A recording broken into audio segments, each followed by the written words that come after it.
Hey, Janice, Divine, Chris, you're all the early ones, and I appreciate it every time. Thanks all for coming. It's time for Coffee with Scott Adams. You came to the right place for that, because you know what's next. I think you do. Run, run, get your cup, your mug, your stein, your chalice, your flask. Could be a tankard or a thermos. Could be any kind of a container, but once you've filled it with your favorite liquid, you know what time it is. It's time for the simultaneous sip. Here it comes.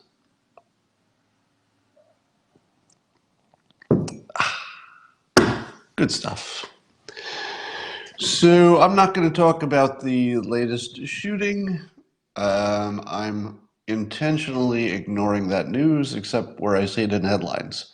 So all I've allowed myself to know is that there's another one. I'm going to intentionally not look at any names of people. I'm intentionally not going to inform myself beyond the normal human empathy for the victims.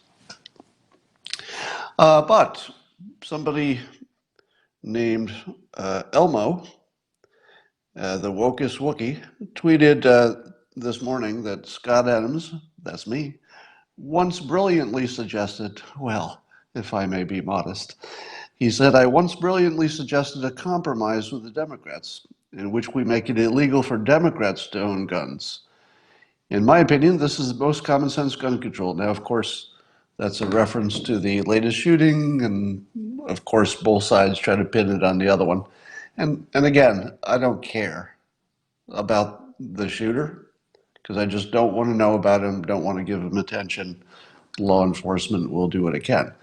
But I'm reminded of that idea. And what's funny about it, if guns can be funny, it's hard to be funny after a tragedy. But let me be respectful to the victims, but talk about the topic separately. Why would Democrats object to making it illegal for Democrats to own guns? Doesn't that solve half the problem? Suppose you went a different direction. This is a similar suggestion. Suppose you made it illegal to own a gun unless you're a member of the NRA. How about that? I mean, that would probably get rid of most Democrats owning guns in the first place. Now, the thinking would be that the NRA, I'm not a member, but I think this is true, that they operate in large part to make it safe to own a gun. So there would be education and reminders and access to gun locks and gun safes and essentially training and information about how to be a safer owner. Now, here's the other thing about joining the NRA. And I don't know why nobody ever talks about this. I swear, as far as I know, I'm the only person who's ever said the thing I'm going to say next. If you join the NRA, you registered your gun. Because do you think the government can't get a hold of the membership list of the NRA? Isn't joining the NRA gun control? I mean, it's voluntary gun control. You're literally putting yourself on a list of people who almost certainly have a gun or more than one gun. Now, it's not so specific that it says what gun you own, but still, how many people have ever joined the NRA without actually owning a gun?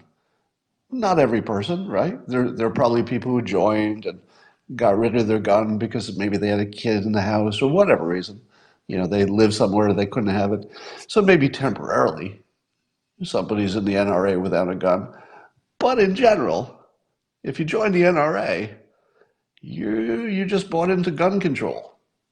I don't know what would be stronger gun control than putting your name on a list of people who owns guns and submitting yourself to fairly continuous streams of gun safety information. I would call that gun control.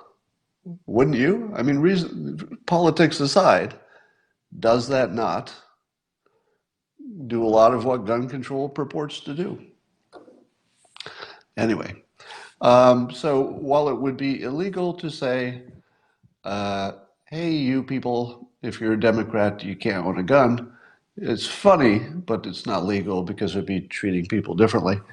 But certainly you could say you have to get a license, you have to register for things. Those types of things are normal legal stuff. But nobody likes the government getting involved. So let me offer an alternative. Let's say this. Let's say there's a law that says you don't have to join the NRA, but if somebody kills somebody with one of your guns, you have a higher level of responsibility. How about that? Just say that if you can own guns, and you don't have to join the NRA, but if you do, your level of responsibility will be somehow insured against, or maybe there'll be some degree of protection because at least you did that much. I don't know if there's any practical way to work that out, but thinking in those terms. Anyway, that's my thought for the day. Let's talk about some other stuff. Have you noticed that thanks to Jerry Nadler primarily, the Democrats have turned one of the best parts of our government into something terrible? One of the best parts of our government is the checks and balances, and specifically talking about the congressional oversight. Is it my imagination? Because first of all, I think congressional oversight, I'm no expert, but it seems like that would be an important thing to have. And it should be important to continue having it when it makes sense. But has Jerry Nadler taken that good thing and turned it into some weird process where he's become a stalker? He's basically the president's stalker. And the other part of the process of this oversight is manufacturing crimes. Because you can force people into crimes pretty easily if you know what buttons to push. And these big investigations apparently are very effective at forcing people into accidental crimes, crimes that they may not have known they committed. If you don't even know you're committing a crime, you don't even know, and you're a sophisticated person who pretty much knows what's legal and what isn't, if you don't even know you're committing a crime, do we want our Congress to have the job of manufacturing crime? So you've got the president who's working hard to reduce crime. That's a true statement, right? Wouldn't you say that the president is working hard? I don't know what kind of success he's having, but you can see that the work is there. He's trying to reduce down the border. He's trying to reduce crime. Even the First Step program is, if everything works out well, a way to rehabilitate people so that they're less likely to commit more crimes. So you see the president, whether or not he's successful, working hard to reduce crime. What did Jerry Nadler do this month? I'm pretty sure he worked hard to manufacture crime. He's actually creating crime out of things that people didn't even know were illegal. Well, I talked to somebody, I fired somebody, I thought about this, and suddenly you're obstructing justice for a crime that didn't exist in the first place, the collusion situation.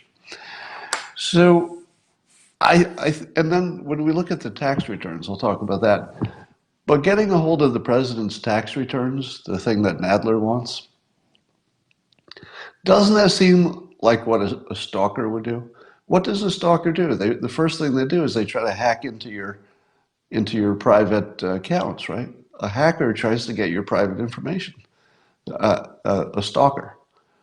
So the difference between Nadler and a stalker it seems to be narrowing, right? It's getting smaller and smaller. And somehow that's still okay with the Democrats. The Democrats are watching their team turn into stalkers and manufacturers of crimes that didn't need to happen.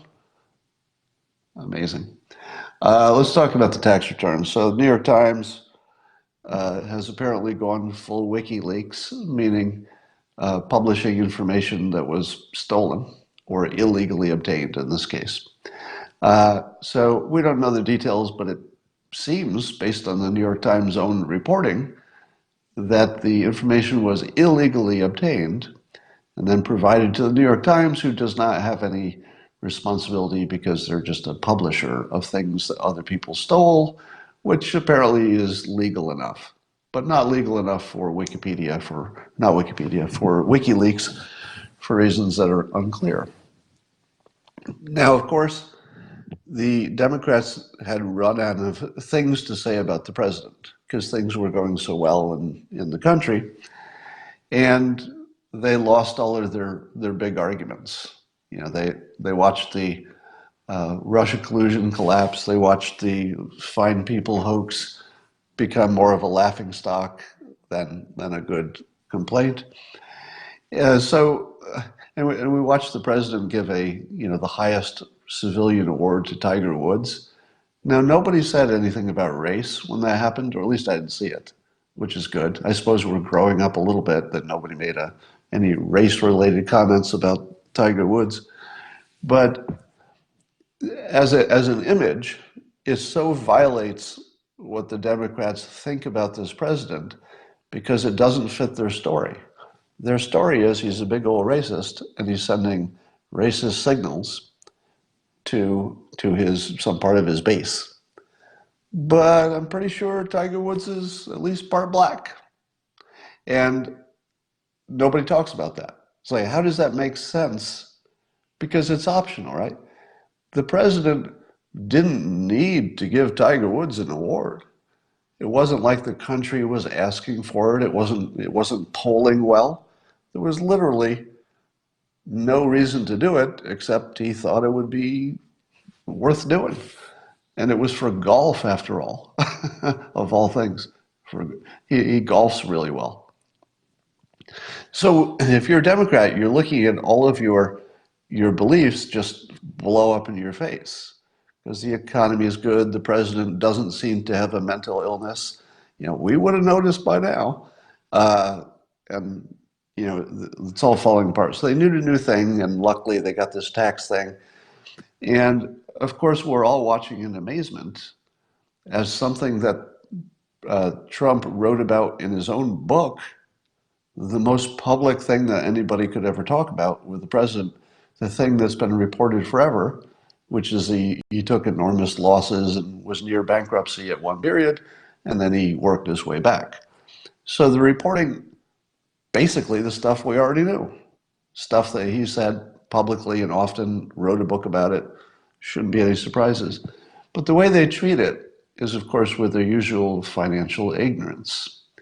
Now, the president explained it this way, and I'm not going to take his explanation as, let's say, completely correct.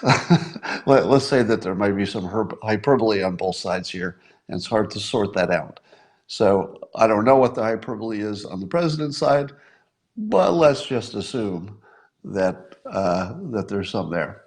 Now, what the president explained in his tweet that I don't think most of the country understands is that if you have a business in which you're buying expensive assets and then depreciating them, and you're building, this is the key parts. If you have these two things happening, you're buying expensive assets or building. So let's say a building is an expensive asset. So you're building expensive assets, you're depreciating them, and here's the second part that's important. You're growing. So if it's a growing company that's building more and more and more, and let's say each building is bigger than the building before, what you should see, if everything is working just right, is losses for the entire building period. So if you did everything right, it should look exactly the way Trump's taxes look. You eliminate your taxes, you negotiate with bankers when you need to, or if you can, or as the president called it, sport, normal development stuff. So let me give you another example. Many years ago, Comcast was a small unprofitable, on paper, unprofitable cable business. And because putting cable into neighborhoods is a big asset, expensive thing, they were buying expensive things all the time, buying rights and putting in cables all over the place. Very, very expensive, but they could depreciate that stuff and they were growing. So what would have been one of the best stocks you could have ever purchased? Comcast. Even though I don't, and I'm talking off the top of my head, somebody's going to need to look into the numbers here, but I think that they lost money on paper for 20 years, 10 years.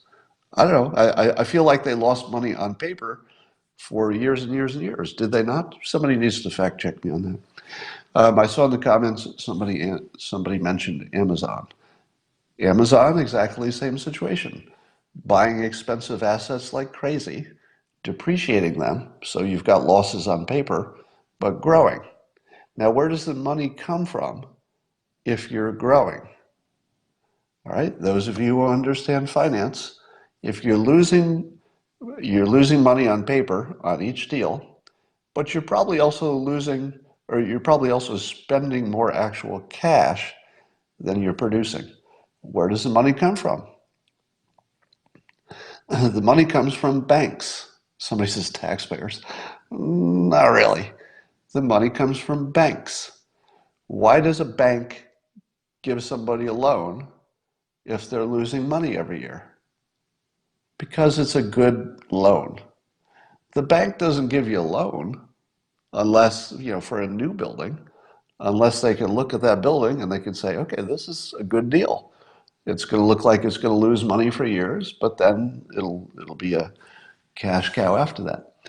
So when you watch the New York Times talk to people who are ignorant about all things finance, it might be true that Trump made mistakes, business mistakes during that period. I don't have any visibility on that. You would expect somebody who made as many decisions as he did about as many high risk big projects, you would expect he had some mistakes. And I don't think he would say otherwise. But I don't know what they are exactly. And when you see the reporting, the things they talk about as if they're mistakes, they're not quite landing it on a finance level. In other words, if you understand how business works, you understand how taxes work, you understand a little bit about how accounting works, you know what depreciation is, you know what cash flow is, you know what leverage is. If you know all of those things, which would require you to have some serious either business training or business education, most of the public doesn't understand all of those issues. But if you do, what the New York Times reported just lays there on the page. It doesn't tell me anything good, and it doesn't tell me anything bad. It is simply a small part of a large picture which I can't see. It doesn't mean really anything. I mean, by itself, you would have to see the larger context. If you could see the complete picture of how he went from not paying taxes to whatever situation the Trump empire is in right now, if you could see the whole story, I think you'd say, that looks pretty good. I don't know. All right, let's talk about China. So when I read a story about, as you know, the president has threatened greater tariffs on China because they seem to have pulled a step back on the negotiations. So China seemed to have agreed to things and then changed their mind. I didn't realize until this morning I read a report how much they'd changed their mind.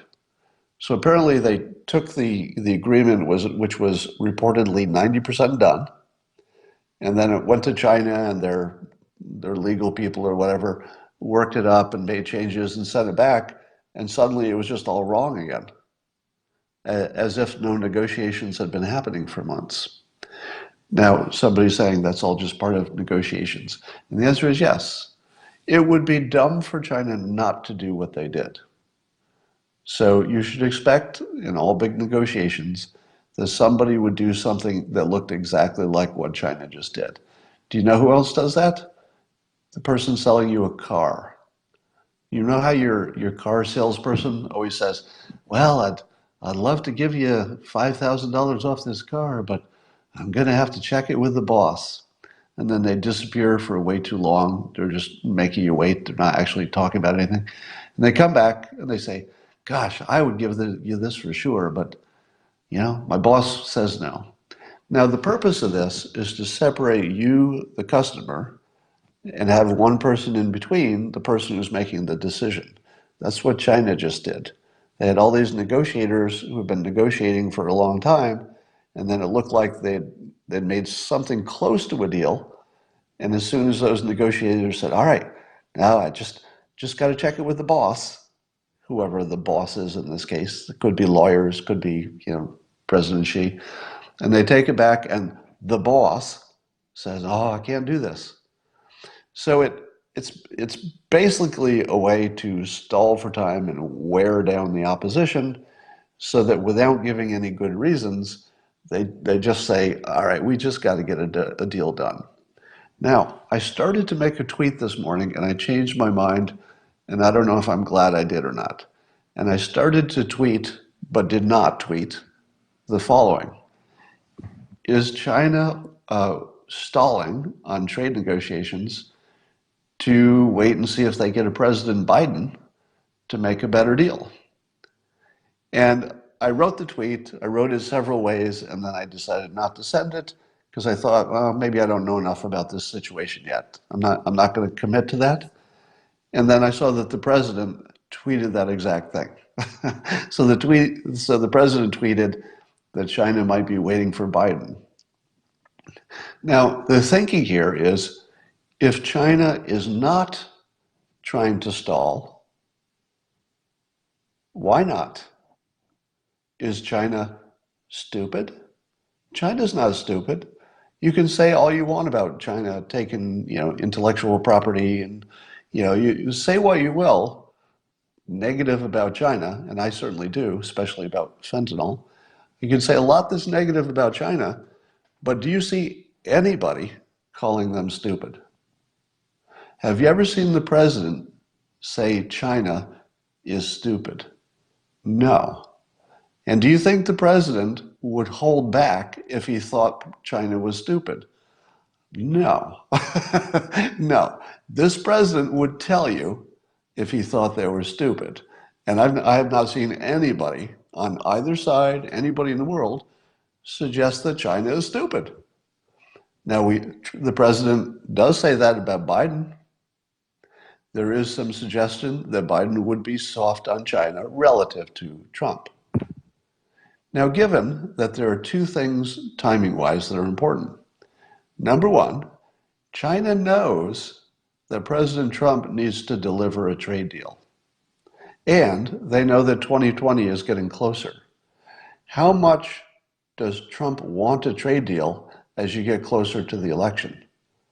Oh, he wants it.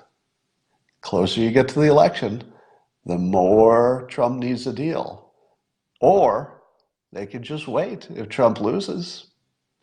And what would China be doing to the stock market while the election is getting closer? Well, if they resist on a trade deal, the stock market's going to take the stock market is going to go down. What happens if the stock market goes down as we're approaching 2020 and the election? Very bad for Trump. So China knows that timing and deal making are inextricably connected. You see President Trump do the same technique all the time. You have to make sure that time is on your side. The president has lost that advantage. All right, the president has lost the advantage of time. That's a big deal. He lost the advantage of time on the biggest negotiation that the United States has probably been involved in that wasn't military. He lost the advantage of time. China knows that. China, again, very smart. So why would you expect China to agree to a deal in the next 2 years? The only way that China would agree to a deal in the next 2 years is if China is stupid or they get a really good deal. So the president is trapped. He can either give no deal to China and run into the election with no deal, very bad, or he could promise he's working on it, but since we don't have a deal, the stock market's going to be suppressed. It's bad for the president. If he does make a deal, he's going to have to make a deal that he doesn't want to make, and people are going to notice. And then he's the bad deal maker. So China has boxed the president in really well. And keep in mind, I try to be objective when the president has a win. I try to be objective when he doesn't. In this case, he doesn't. China just got the upper hand. They can play for time and they can say, well, maybe we get Joe Biden, maybe we get some kind of impeachment, or maybe the legal process, puts the president in trouble. Maybe the president is so desperate for a deal, we just wait until we're 6 months from the election and we get the deal we want. So at the moment, China has complete upper hand. And they know it, because that's obviously why they pulled everything out of the deal. They basically completely reversed everything they negotiated because they probably think they don't need to. Somebody says there's still 18 months to election. Really, there's a year in which this China thing needs to get figured out, because if it gets close to the end, they're not going to make a deal in the last 6 months unless it's a pro-China deal, which Trump can't do and still get elected. So here's a question I ask myself. Why do we need a trade deal with China? Did you ever ask yourself that? Why do we assume that we need a trade deal? Why can't we just put tariffs on anything we want to put tariffs on and just let the market sort it out? Why do we even allow our U.S. companies to deal with Chinese companies who, by contract and by the situation, are going to steal their technology? Why not just ban it? Now, of course, you would have major industries in this country that would just take it in the shorts. How about you just phase it in? Say we'll increase your tariffs by 2% a year until we get 25%. Because that'll give American companies time to adjust, find other markets. Maybe we can use those tariffs to directly subsidize them. I don't really understand why we need a deal. And the president is starting to suggest something similar, because he keeps saying, "Hey, we'll just take these tariff stuff." I think he said China's paid $100 billion in tariffs. I don't know if that number's real. But the point is, do we need a deal? Why don't we just not deal with them in places that are unfair and charge massive tariffs in other places? I just don't know why we need a deal at all.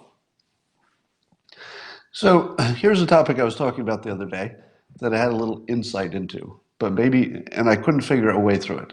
I've been asking, why is it that the US and Russia are, let's say, not enemies, but they're each other's nemesis?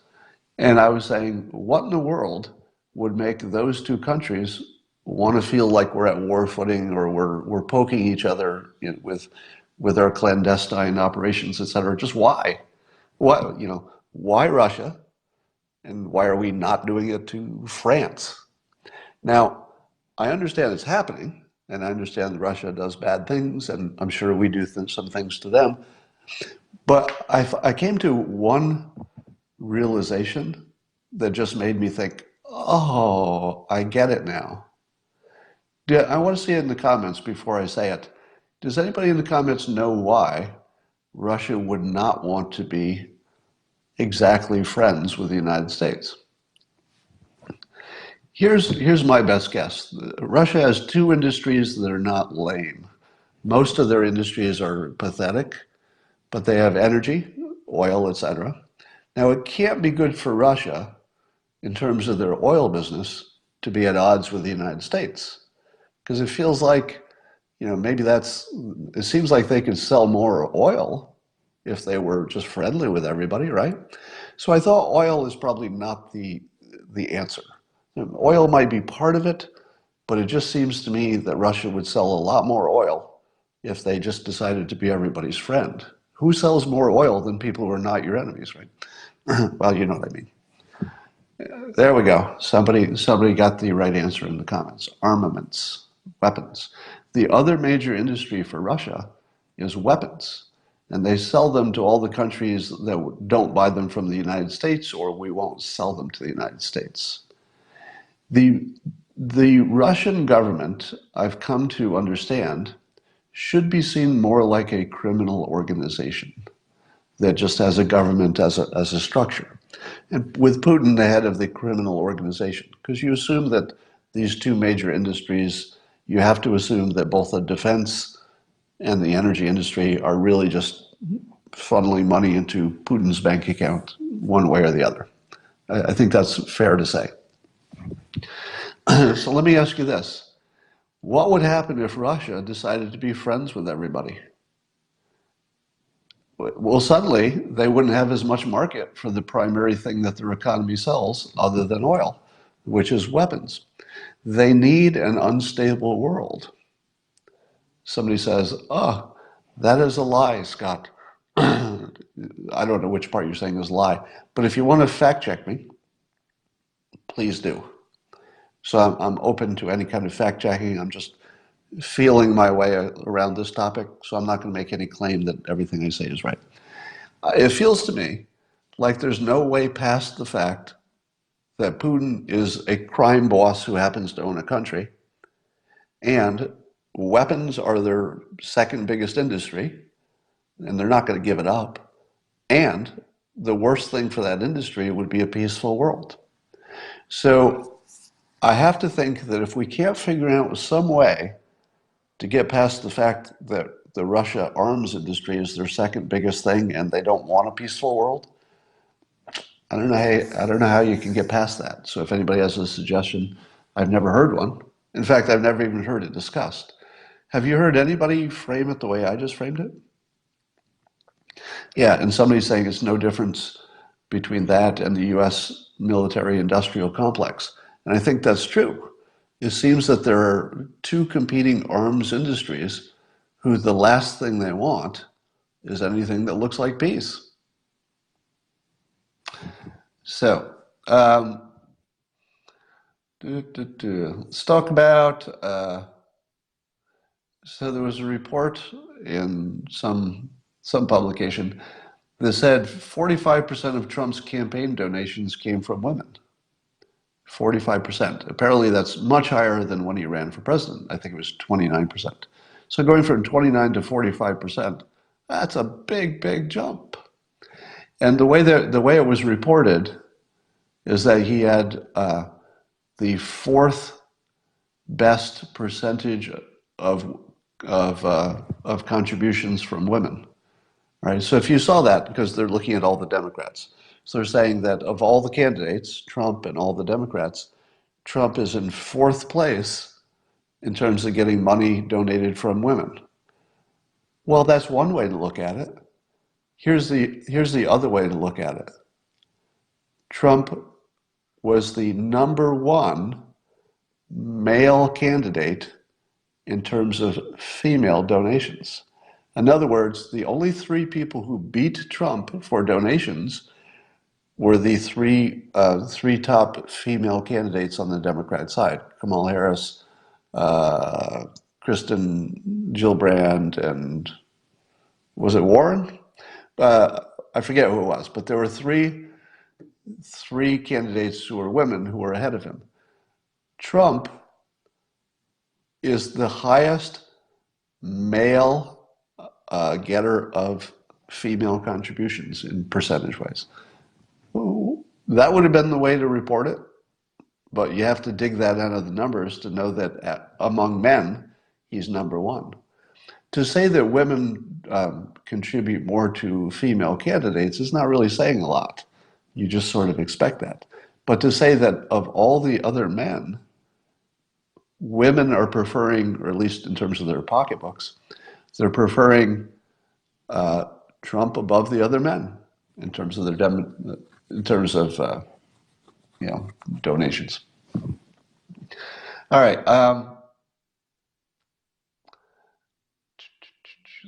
I'm just looking at my notes here and see if I talked about everything. Oh, Monmouth University released a poll. I think Rush Limbaugh talked about this. It said that only 10% of Americans have a positive view of socialism.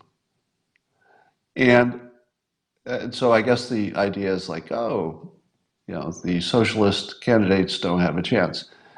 But I would caution you about that because it's only the conservatives and Republicans who call what the Democrats are doing socialism.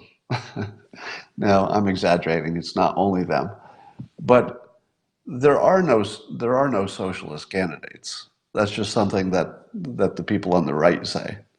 None of the Democrats are socialists per se. They would like more socialist stuff within a capitalist system. Now, they would like the capitalists to pay for, you know, healthcare and education and UBI and stuff. But there is nobody, as far as I can tell, who's running for president who wants full socialism. Even Bernie, all right, if you're saying that Bernie is a socialist, you're buying into the Republican conservative brainwashing. Bernie likes capitalism with some social safety nets. And that's very clear. I don't believe Bernie has, at least in his running for president life, has never suggested an end of capitalism, except in those categories where he would like some more fairness. Now, I'm not supporting those views. I've often said I've left of Bernie, except I'm better at math, and the math is hard to work for the things that Bernie wants. So I tend to think that capitalism can deliver what socialism promises. But if you find yourself getting happy that only 10% of Americans have a positive view of socialism, keep in mind that they don't think the Democrats are socialists. It's a completely irrelevant fact. It feels like it's a kill shot. You look at it and you go, oh, only 10% like socialism? The president's going to clean the field with all these socialists. Well, first of all, it might be, you know, it could be Biden and it could be Kamala Harris. And I'm not sure how socialist they really are when it comes down to it. But I wouldn't be too happy because most of the public doesn't see what they're doing as socialism. It just sees some elements of socialism in a capitalist system. All right. I think that's all I was going to talk about. Did I miss anything? Oh, did I mention North Korea? Yeah, so I saw one report in Newsweek that North Korea may be prepping for another nuclear test. And I read it and I just thought, oh God, you can't trust anything in the news. You know, unless I see that on both sides of the news, I'm just not going to believe it's true. Um, Somebody says it's a kill shot. The Democrats love huge government. Nope, that's the worst persuasion ever. Because Democrats are kind of okay with a big government. We have a big government. They recognize the benefits. It's, you know, saying that Democrats like big government, that's empty. Has no persuasive power whatsoever. Yeah, so Newsweek reported that about North Korea. And I guess I'm just going to wait to see if any of that's true. I don't even want to comment on it because the credibility of the press is so low at this point that you can't even treat it like it's true. So I would remind you again that, oh, let's talk about all the bannings. So every day it seems we wake up to a new person being banned. And I really struggle with how to deal with this because I don't want to, you know, on one hand, I want to support free speech in all of its ways. On the other hand, the social networks do have some responsibility for getting rid of the worst of the worst. If there were big active, pro-Nazi people on social media, would you really be against banning them? If there were more of an ISIS recruiting element on social media, do you really want them to have complete free speech? Some of you do, and I would respect that if you said yes. I would. I would give ISIS complete free speech on social media. I can respect that, but you can also see that reasonable people might want to not do that. So I'm trying to be not the automatically go to one side or the other. And as I'm watching people get banned, I'm feeling like there needs to be some kind of line because everybody's worried about the slippery slope. If the only thing that ever happened were 20 personalities on the right were banned from social media, would it make any difference? If you imagined that the banning of the conservative, right-leaning, dangerous voices, whether it's Alex Jones or anybody else, if you imagine that they got, say, the top 20 or 50 of the ones that have some argument, whether you agree with it or not, but there's some argument that they've crossed the line, would it make any difference to you? It would make a big difference to those people, and I think there should be some kind of mechanism for a check on that. I'd love to see some kind of a legal process where people can appeal their suspensions. So I think that just has to happen. The government needs to force it if these social media companies can't work out some kind of an arbitration thing that gives people a second chance. Some kind of an amnesty thing where maybe you have a timeout, maybe you get your account back, but maybe it's more controlled than it was before. There should be some kind of a second chance act for social media. I mean, we just did this First Step Act for real prison, and the idea was that you'd rather rehabilitate people than to keep them, in a permanent underclass. So why not have something like that for social media? But I ask you this question. Is it really going to matter to your life or anybody else's if the total number of people who are ever banned is 20 to 50? I just don't know that it makes any difference. Now, again, you want there to be good reasons. You like to have a process where they can work it out. But there's probably some kind of middle ground here that's going to work pretty well. But let me say that there needs to be a red line.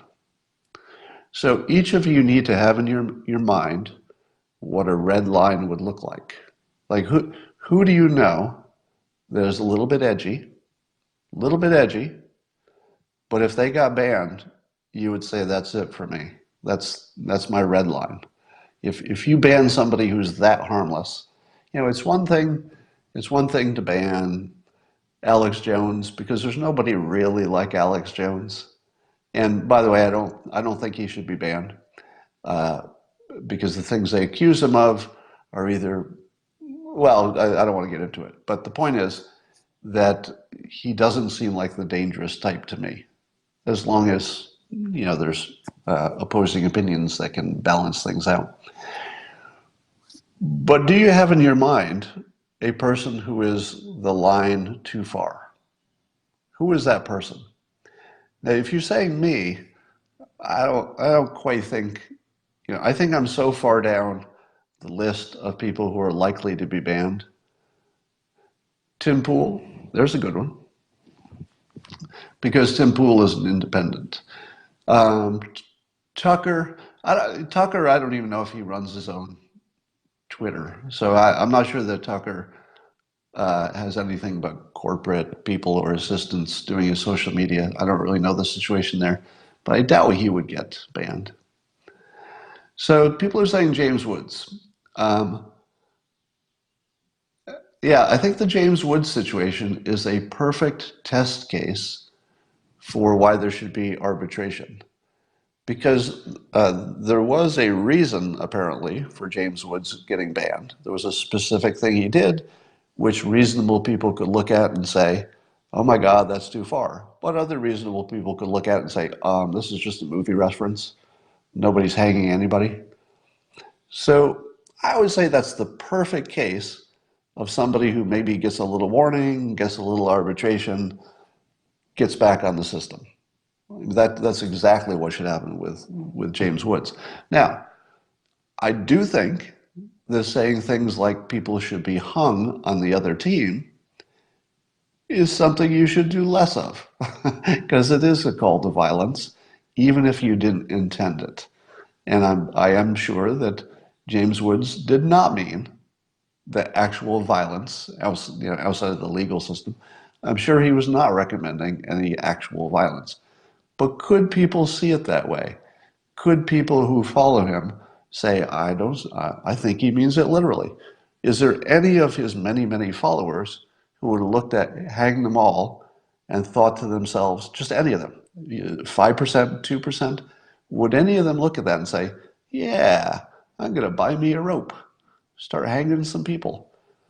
Yes. The answer is yes.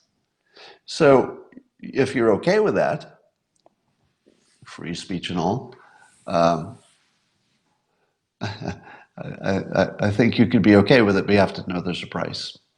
Um, Stop pretending the purges are not intentional. Am I pretending the purges are not intentional? I mean, there's no question that there's more of it on one side. So I don't think I don't believe anybody thinks that it's balanced. So I'm certainly not going to argue that whatever they're doing to people on the left is balanced by other extremists on the left. I'm not seeing any evidence of that. You know, that throwing in one, what's his name, Farrakhan, throwing in Farrakhan, that certainly helps their argument, but he's just one guy. Sticks. Uh, Mind reading much? Am I? Um, no one believes in hanging anything, right? Joe Rogan, Nolte, Ben Shapiro. Yeah, I mean, there would be one. If you saw Ben Shapiro get banned on social media, that would definitely be too far. That would be way too far. Uh, so, anyway, keep in your mind, I would say it would be useful to hold in your mind some real people who, if they were to get banned and you were to look at their activities and it wasn't the worst thing in the world, that you would say to yourself, this is too far. Somebody's saying Crowder. I don't really know Crowder's content entirely. I've seen a few clips and stuff, so I don't have an opinion on him. But that might, in your case, that might be your red line.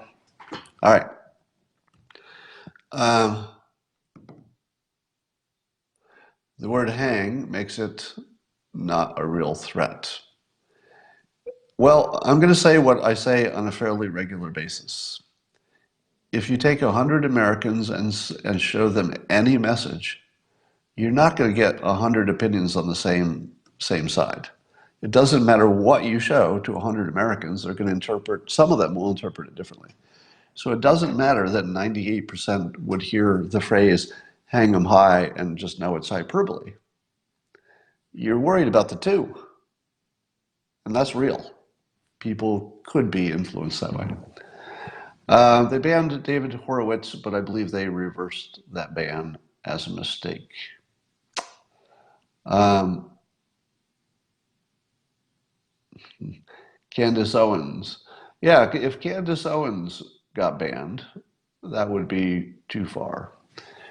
Stefan is right on that edge. Has he been banned before? Jordan Peterson, I don't think there's any risk of him being banned, but that would definitely be too far. Sticks, I don't know enough of his content to have an opinion on that, but I don't know him to be provocative in a way that he would get banned. All right, so somebody says we're already past the line. I think we are with James Woods. So we're definitely past the line, but we're also in the fog of war. Does anybody know if James Woods is permanently banned? Is he permanently banned or is he just on some kind of suspension? Because if it's just a suspension, I just don't feel the same about it. I just can't get worked up about a 30-day suspension for a reason that would make him and other people say, "Oh, maybe I won't use language like let's shoot them all." Maybe I shouldn't use language like hang them or firing squad because somebody might misunderstand it. I don't know. So does anybody know the answer to that question? So is Kathy Griffin banned? Well, here's the thing. If you are by trade a comedian and you're making a sort of an ISIS reference by showing a severed head, as inappropriate as that was, um, it's pretty obvious that was a joke. Now, could you put that in the same category as James Woods saying, hang them? I think so. I think that would be a reasonably good test to see if there's something balanced happening. Donald Trump Jr. Yeah, if Twitter banned Donald Trump Jr., I think the world would explode. Yeah, talk about a line too far. That would really be a line too far. I mean that. I mean, there aren't too many things that would get me in the street, but that might. Um, Scott, provocative cannot be a reason. You know this. Yes, I do. But provocative and inciting danger, inciting violence are very different. Uh, Nick Monroe, I don't know what content got banned. So I guess the problem is that we never quite know what the content is that's getting people banned, or is it in Twitter's case, they talk about the activity, not the content. And we never really know.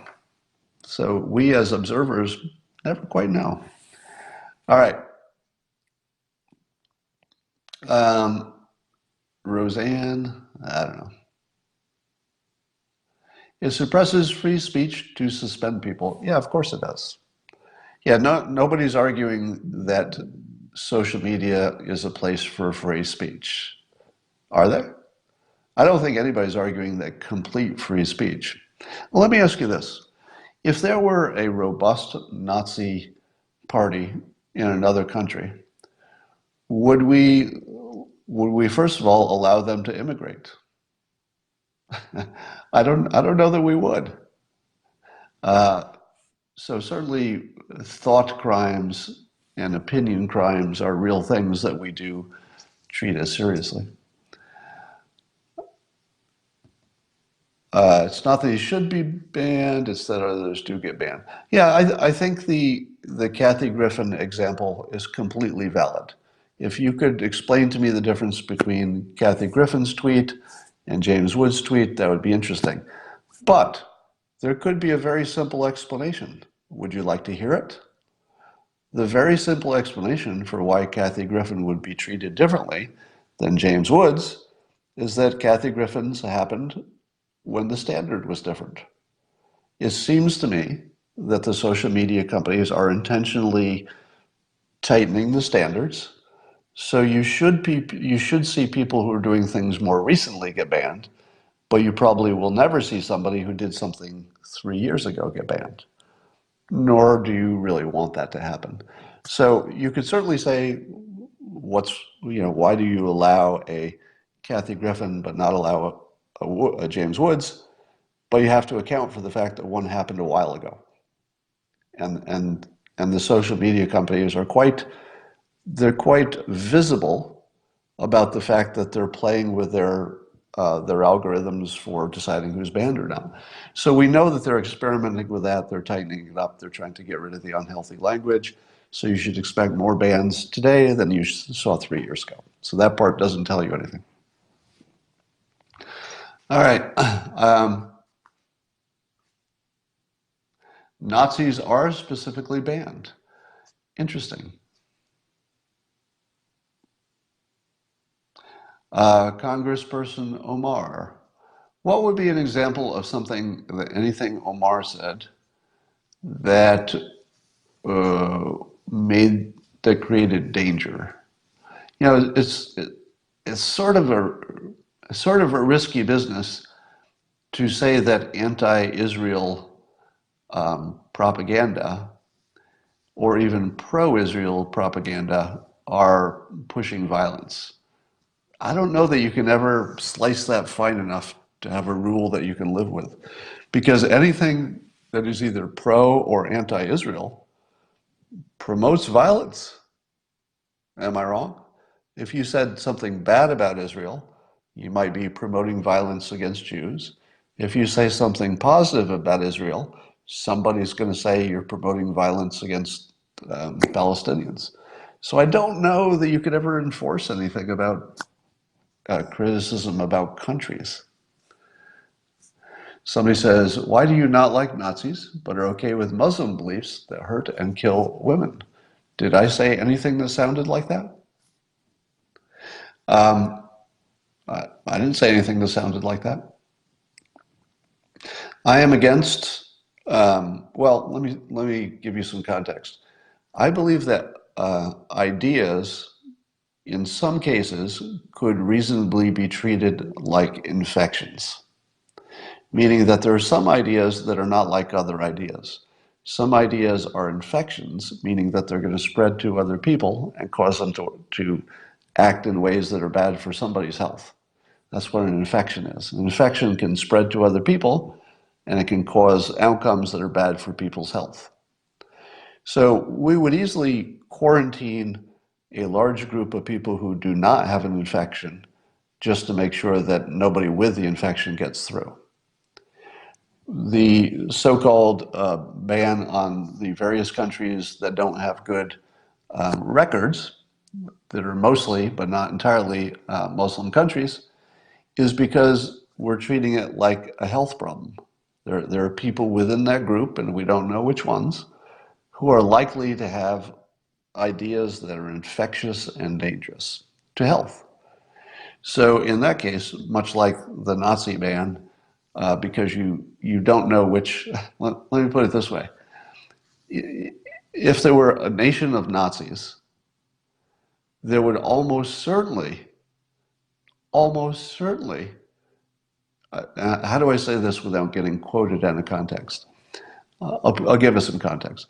If you had a nation of complete Nazis, people who were literally signed up and wore the Nazi uniforms and everything, you could guarantee that some percentage of them are just playing along and don't like Nazis at all, right? So you would also keep all of them out of the country because you can't tell. If it's a country of Nazis, you're going to say, all right, the whole country can't come in because I don't know how to sort the ones who are just playing along because they would be killed in their own country. They don't believe any of this philosophy, but they're just pretending. They're just wearing the outfits, carrying the flags because they'll be killed if they don't. You couldn't sort them out, so you would have to, as a practical matter, treat it like a health problem. You would quarantine the entire category unfairly.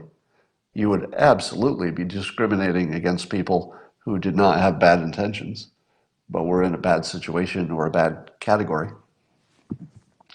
And the president has made the same kind of health-related decision about several countries where we can't check the health of the people coming in. And when I mean health, I mean, do they have the mental ideas that are both infectious and dangerous to other people's health? And radical Islamic philosophies would be infectious and they would be dangerous to people's health. So if you can't tell which one of the group has that, luckily we don't have to ban all Muslims from all countries, which would be far worse. But there are some countries where we just can't sort out the good ones from the bad ones with any reliable accuracy. All right, that's all I got to say. I'm babbling at this point. I'm going to go do something else, and I will talk to you later.